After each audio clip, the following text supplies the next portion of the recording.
On my journey to financial literacy, I've read a couple of books, and one of them is Poor Dad, Rich Dad by Robert Kiyosaki. So here are 5 lessons I learned from reading Poor Dad, Rich Dad.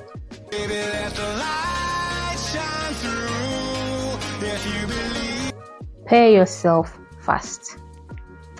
This is emphasized throughout the book. And basically, what Robert meant is that when you earn any amount of money, before you even think about spending it, you've got to take off a certain percentage for your future. In other words, you've got to take off a certain percentage, save it, and not just save it, but invest it. That is what it means to pay yourself first. When you save money today, tomorrow money saves you. So in other words, when you put off that money and invest it, you're rewarding yourself, you're paying yourself before you get to spend on other expenses. Otherwise, when you do the reverse, then you're going to end up in a vicious cycle of poverty. Secondly, acquire assets, not liabilities. Somewhere he mentions that the poor buy luxuries, but the rich buy assets, and then the assets buy the luxuries for them. And what do I mean by that? Like the rich, they act poor in the first place. They buy real estate, they buy shares, they buy into things that are going to earn them money.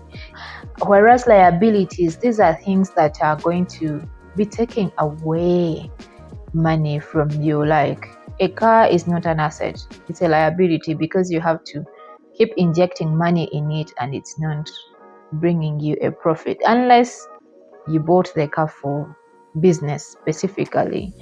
Otherwise, if you just have a car as a means of mobility, then it's a liability because you have to service it, you have to buy fuel, you have to repair it. So that is a liability. So what the rich do, they buy assets like real estate, and then when it accumulates money, then they can afford to buy all the luxuries they desire. So you've got to buy assets before you buy luxuries. Lesson number 3, identify your why. A lot of times we do things without having a clear reason as to why we are doing them. This is so important because sometimes things don't go as we planned or as we anticipated them to go. And the only thing that can keep you going is knowing your why. Somewhere he made a comment. He said, some people want to get rich and others don't want to die poor. And I believe I fall in the latter category, because personally, when I think about some of the reasons as to why I really work hard, is because I want to do whatever I want, whenever I want, with whomever I want, without having to worry about my basic needs. That's why I fall in the latter category. I don't want to die poor.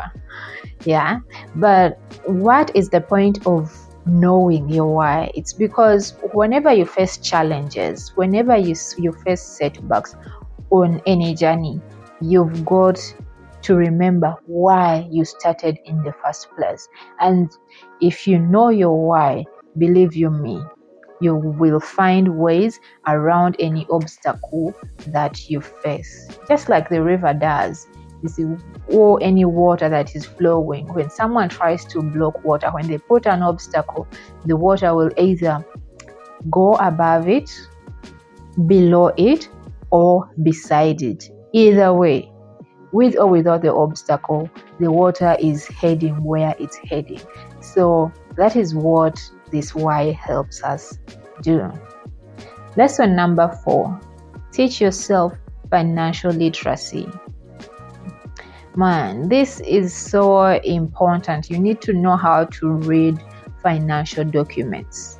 I mean, if your goal is to grow financially, first of all, you're not going to be in position to be everywhere at the same time. So, if you're making investments, you need to be able to read those financial reports they share with you. You can't just be there and driving and wanting to get rich, yet you cannot read a financial document to know whether you made losses or you made profits. So endeavor to learn financials. Financial literacy is important. And lastly, don't work for money. I know that sounds weird. It sounds like, okay, if we are not working for money, what are we doing? But basically, this is what we mean. Your focus shouldn't be on exchanging your hours or your time for money all the time. You ought to like, when you earn, you ought to put your money to work so it works for you, because money is a faithful servant. The moment you get it and you command it to work for you, believe you me, it will work for you. Like when you invest your money in something that gives you a return using compound interest, that is money working for you. Like when you make a profit and then your profit also starts making a profit and the profit also starts making a profit. Like at the end of the day, you take advantage of the compound interest in that money is now working for you, because truth be told, it reaches a time and diminishing returns kick in. Like we be in our youth, but it reaches a time and we start growing old and we can no longer perform at the rate at which we were performing like a few years back. So having your money working for you is such a big benefit. I mean, that's what they mean by working while sleeping. So those are the 5 lessons I learned from Rich Dad Poor Dad. Of course, I learned more, but I didn't want to like over elongate this video. Otherwise, thank you so much for watching. And if you haven't joined the family, please consider joining the family by clicking the red button below, and don't forget to click the notification bell so you're the first to know when I upload new content. And I'll see you in the next one. Ciao.